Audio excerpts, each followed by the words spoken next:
చట్టాలు మహిళా పక్షపాతంగా ఉంటాయి, అందులో తప్పు లేదు.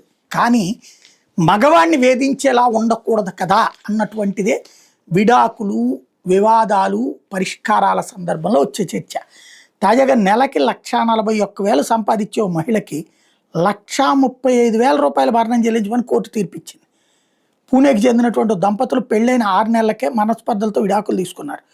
ఆ 6 నెలల్లో తాను అనుభవించిన లైఫ్ స్టైల్ని కొనసాగించే హక్కు తనకుందని భార్య కోర్టులో వాదించింది. భర్త నెల జీతం 2,79,000, ఇప్పుడు అతన్ని 1,41,000 రూపాయలు భరణమేమంది. తీరా చూస్తే అమ్మాయికి నెలకి ఆల్రెడీ 1,50,000 రూపాయల జీతం వస్తుంది.